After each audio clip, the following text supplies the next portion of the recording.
The server room smells like ozone and impending doom. That's the smell of my life for the past 10 years.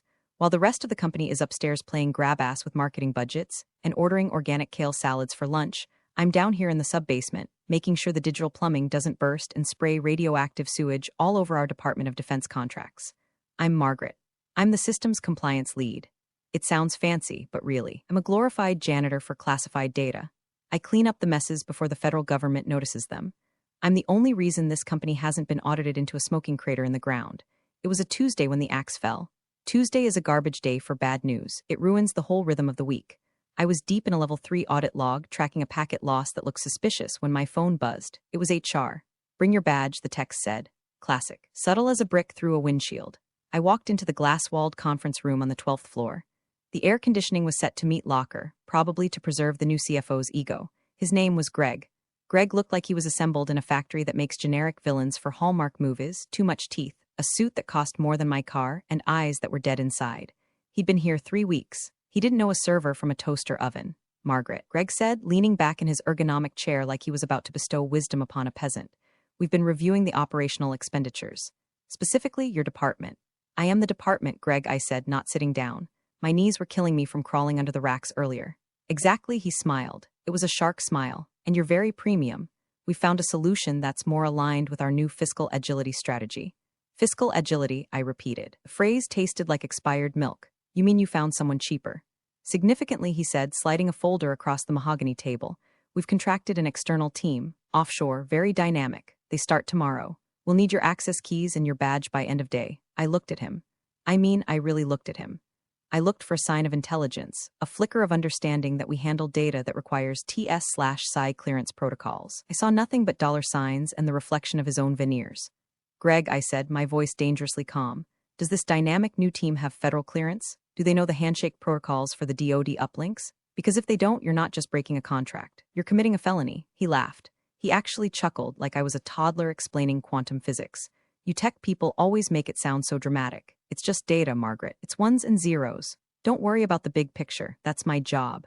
By the way, if you're enjoying watching a corporate suit casually destroy his own life, do me a solid and hit that subscribe button and upvote. It keeps the caffeine flowing and the stories coming. Seriously, do it now because it's about to get ugly. I stood there for a solid 10 seconds. The rage was a hot stone in my gut. I wanted to scream. I wanted to throw the heavy oak chair through the glass wall. I wanted to explain that the ones and zeros he was talking about were logistics coordinates for military hardware. But then a cold, dark feeling washed over me. It was the feeling of a calm sea right before a tsunami. Okay, I said. Greg blinked. He was expecting a fight. He was expecting begging. Okay, you're the boss, Greg. Fiscal agility, I get it. I unclipped my badge. I placed it on the table. And I reached into my pocket and pulled out the physical RSA token, the master key for the admin console. I set it down next to the badge with a soft click. I assume this new team is ready to take over the handshake at midnight? I asked. They're fully briefed. Greg waved a hand dismissively. You can pack your personal items. I walked out. I didn't storm. I didn't slam the door. I walked to my desk, picked up my framed photo of my dog, my lucky stapler, and my cactus. I left the documentation. I left the sticky notes explaining the quirks of the firewall. I left the manual I wrote from scratch over 6 years. But here's the thing about fully briefed outsourced teams hired by guys like Greg. They work off scripts. They don't know the ghost in the machine. They don't know that the server rack in corner 3 overheats if you run the backup at 2 a.m., or that the federal uplink requires a manual heartbeat signal every 6 hours or it locks down the entire building. I took the elevator down to the parking lot. The sun was shining, which felt insulting. I threw my box in the passenger seat of my beat-up sedan. I lit a cigarette, my first in 3 years, and inhaled until my lungs burned. Fiscal agility, I muttered to the dashboard. I drove home.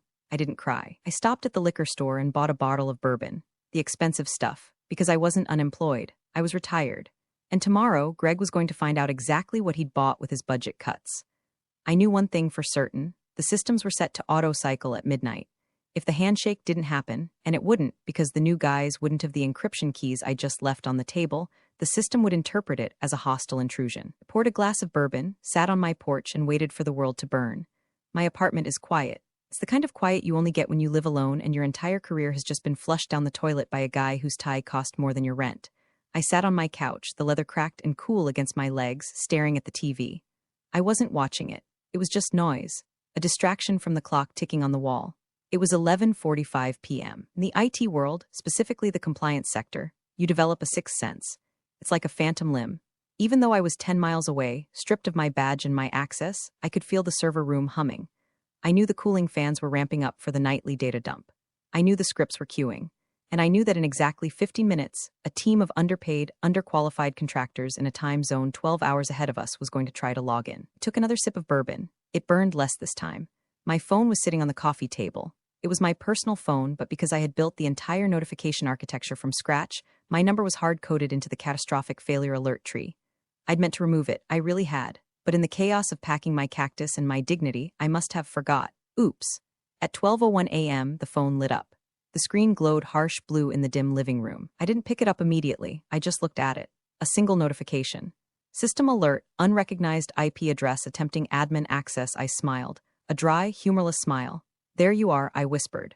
Greg's dynamic team was trying to get in. And because they were cheap, they weren't using the secure VPN tunnel I had spent 4 months configuring to DoD standards. They were coming in through the front door, probably using a standard remote desktop protocol. That's like trying to break into Fort Knox with a plastic spoon. The phone buzzed again and again. System alert, incorrect credentials. Attempt 2, system alert, incorrect credentials. Attempt 3, here's the kicker. The system they were trying to access wasn't the payroll database. It wasn't the marketing drive. It was the secure repository for Project Arrows, a subcontract involving logistics data for troop movements. You don't just log into Project Arrows. You need a physical token, a biometric scan, and a specific IP clearance. Greg had the token. It was sitting on the conference table where I left it, but Greg was probably asleep in his McMansion, dreaming of his quarterly bonus. The contractors didn't have the token. They just had a username and a password provided by IT support. The phone buzzed a 4th time. System alert, unauthorized user detected in restricted zone. Protocol 7 initiated. My stomach dropped. Protocol 7. I wrote Protocol 7. It's the digital equivalent of locking the doors, barring the windows, and releasing the hounds. Protocol 7 doesn't just block access. It flags the attempt as a hostile act. It assumes the user is a foreign agent or a hacker. It immediately snapshots the IP address, MAC address, and this is the beautiful part, it starts a silent trace. If I was a good employee, this is the moment I would call Greg. I would call the emergency line. I would scream, unplug the router, stop them. But I wasn't an employee. I was a liability. I was too expensive. I watched the phone vibrate across the table, dancing towards the edge. The contractors were persistent. I could practically see them, sitting in a call center halfway across the world, sweating, staring at a screen that just kept saying access denied. They were probably messaging their manager, who was messaging Greg's deputy, asking why the credentials weren't working. They would try to bypass it. They always do. They think it's a glitch. They think if they just force the command line, it'll open up. The phone buzzed again. A new message this time. Critical, firewall breach attempted on port 8080. Oh, you idiots, I said aloud, shaking my head. Port 8080. They were trying to route through the web traffic. By doing that, they had just crossed the line from incompetent to active threat. The system was designed to react to this specific behavior. It wasn't just logging errors anymore. It was building a case file. Every keystroke they made was being recorded and packaged into a tidy little zip file labeled evidence. I poured another drink. The amber liquid swirled in the glass. I pictured the server room. The lights on the racks would be flashing from green to amber now. The fans would be screaming as the encryption algorithms kicked into overdrive to protect the core data. Someone at the office, probably the night janitor or a sleepy security guard, might hear the fans revving up like a jet engine. But they wouldn't know what it meant. My phone finally stopped buzzing for a moment. Silence. Then, a different tone. A sharp, piercing ping. I picked it up. Alert, Federal Compliance Watchdog triggered. Level 1. That was it. The first domino had fallen. The system had detected the breach attempt on a classified sector, and as per the Patriot Act compliance software I installed, it had sent a hello ping to the external monitoring station. The monitoring station isn't in our building. It's in a nondescript office park in Virginia. The contractors had just knocked on the door of the Department of Defense and run away. I sat back, the leather creaking. My heart was pounding, a heavy thudding in my chest. This was bad. This was career-endingly bad for the company. If I intervened now, I could maybe stop it before it went to level 2. I could log in through my backdoor, which still worked because I'm not an idiot, and kill the connection. I could save Greg's ass. I looked at the empty spot on the wall where my diploma used to hang. I remembered the smirk on Greg's face. Fiscal agility. I put the phone face down. Not my problem, I said. But the night was young, and the new team was just getting started. I couldn't stay in the apartment. The silence was too loud, and the urge to fix things was an itch under my skin I couldn't scratch. So at 1:30 a.m., I found myself at the Rusted Spoon, a 24-hour diner that smelled of stale grease and despair. It was perfect. I ordered black coffee and a slice of pie that looked like it had been sitting in the display case since the Reagan administration. I opened my laptop. Now, before you judge me, understand this. Greg revoked my network admin credentials. He took my RSA token. He locked me out of the servers. But Greg, in his infinite wisdom, forgot that the building's physical security system, the cameras, the badge readers, runs on a completely separate legacy network. Network that I, coincidentally, also maintain because the facilities manager, Dave, couldn't figure out how to reset his password. I still had the master login for the cameras. I typed in the IP address, bypassed the certificate warning, classic Dave, never updated the SSL, and there it was. A grid of 16 grainy black and white feeds. The office was dark. Empty cubicles stretched out like a graveyard of ambition. The cleaning crew had already left, but wait. Camera 4, the server room. There was movement, not a person, but lights. The status LEDs on the main mainframe were strobing like a disco in a seizure. Red, amber, red, red, and then on camera 2, the main bullpen, I saw a monitor flicker on. It was Greg's deputy's computer. The screensaver vanished, replaced by a remote desktop window. The mouse cursor moved jerkily across the screen. The dynamic team was trying to troubleshoot. Since they couldn't get into the server directly, they were remote controlling a desktop PC inside the network, hoping to pivot from there. It was painful to watch.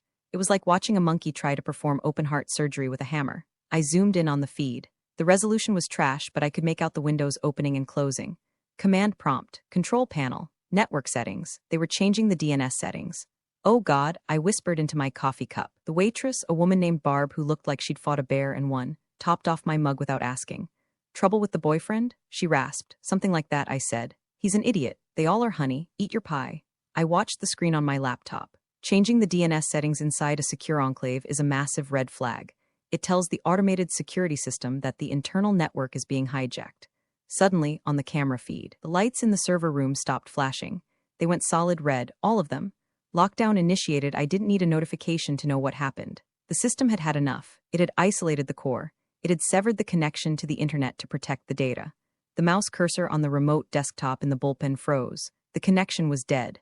The contractors had just locked themselves out. I laughed, a short, sharp bark of laughter that made a trucker 2 booths over look up from his hash browns. But then I saw something else.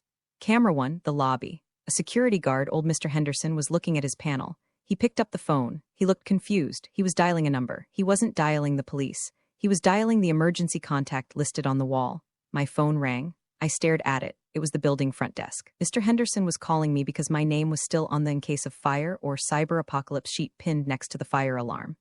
I let it ring. It rang 4 times, then went to voicemail. I could imagine Mr. Henderson's voicemail. Miss Margaret, the lights are doing that blinking thing again and the air conditioning just shut off in the server room. It's getting real quiet in here. Just thought you should know. The AC shutting off. That was a side effect of the lockdown. To prevent fire spread, the AC dampers close. But without AC, that server room was going to turn into an oven in about 45 minutes. And while the data was encrypted, the hardware was about to cook itself. I took a bite of the pie. It tasted like cardboard and cherries. I switched tabs on my laptop to my email, my personal email. I drafted a message to Greg. Subject, FYI body, Greg. It was like you might be having some teething issues with the new team. Remember, fiscal agility comes with risks. Best of luck. I hovered over the send button. Then I deleted it. No, he needed to learn. He needed to feel the heat. I watched the temperature gauge on the server room camera overlay. It was creeping up. 72 degrees, 75 degrees, 78 degrees. At 85 degrees, the thermal alarms would trigger. Those alarms don't just go to Mr. Henderson. They go to the fire department. And when the fire department shows up to a facility holding classified DoD data, they are required to notify the local federal liaison. I checked my watch. 2:15 a.m. By sunrise, there wouldn't just be IT problems. There would be men with badges and guns. Barb, I called out. Can I get another slice? And maybe some extra whipped cream. I'm celebrating. Celebrating what? She asked, sliding a fresh plate over. Unemployment, I said. It's surprisingly productive. You know how in horror movies, the music swells right before the monster jumps out? In systems administration, there is no music. There is only the silence of your inbox, followed by the cacophony of disaster. I stayed at the diner until 4:00 a.m. The server room temperature was holding at a toasty 88 degrees. Hot enough to make the fans scream for mercy, but not quite hot enough to melt the solder on the motherboards. Yet, my phone, which I had silenced, was vibrating against the Formica table like a trapped moth. I unlocked it. The notifications were stacking up like Tetris blocks. Critical, thermal threshold exceeded critical. Heartbeat signal lost node A critical. Heartbeat signal lost node B, and then the big one. The one that makes your blood run cold even when you expect it. Federal compliance alert. Unauthorized access escalation level red. Level red. Let me explain what level red means in the world of government contracting. Level green is all good. Level yellow is someone forgot to change their password. Level orange is we have a potential breach. Investigate immediately. Level red means the chain of custody has been broken. The data is compromised. We are assuming the facility has been overrun. Level red doesn't send an email to the IT help desk. Level red sends an automated, high-priority signal to the DSA, Defense Information Systems Agency Oversight Office. It's an electronic flare shot directly into the sky. I sipped my lukewarm coffee. I pictured the scene at the DSA watch floor. A board lieutenant probably saw the red light blink on his dashboard. He probably tapped his screen, frowned, and checked the contract number. Contractor, Aerotech Solutions, status, compromised. He would pick up a red phone. Not literally a red phone, that's a movie trope, but a secure line. He would call the point of contact for the contract. That point of contact was Greg. I closed my eyes and let the satisfaction wash over me. It was 4:15 a.m. Greg's phone was about to ring, and it wasn't going to be a telemarketer. Imagine Greg fumbling for his phone on his bedside table, his silk pajamas rustling. He'd answer, groggy, expecting a wrong number. This is Colonel Redacted from Defense Oversight. We have a level red signal originating from your server farm. Confirm status immediately. Greg wouldn't know what a level red was. He'd probably think it was a prank. He'd say something stupid like, "Who is this? Call me during business hours," or worse, he'd try to bluff. "Oh yes, Colonel. Just a minor glitch. Fiscal agility, you know?" The Colonel would not care about fiscal agility. Back on my laptop, the camera feed showed a new development. The lights in the office lobby jerked on. Mr. Henderson was standing at the front desk, looking terrified. He was talking to someone on the lobby phone. He was nodding vigorously. He hung up and started running, actually running, which for Mr. Henderson was a shuffling jog towards the elevators. He was going to the server room. Someone had told him to physically pull the plug. "Don't do it, Henderson," I whispered. "If you cut power to a server rack during a level red lockdown without following the shutdown sequence, you corrupt the audit logs. And corrupting the audit logs during an active investigation is technically destruction of evidence." I saw him on camera bursting into the server room. He looked hit by a wall of heat. He waved his hand in front of his face. He looked at the screaming machines. He looked at the wall of blinking red lights.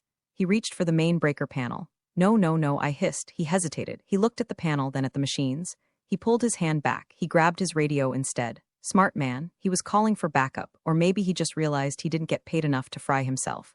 My phone buzzed again. A text from a number I didn't have saved, but I recognized the prefix. It was a DC area code, Margaret. "This is Agent Miller, DoD Cyber Division. We show a level red at your facility. Your number is listed as the secondary technical lead. Status?" I stared at the text. They were reaching out to me. The system still had me listed. I had a choice. I could text back. I could say I was fired yesterday. Not my circus, not my monkeys. But that would tip my hand. That would make me look bitter. I ignored the text. Let them find out the hard way.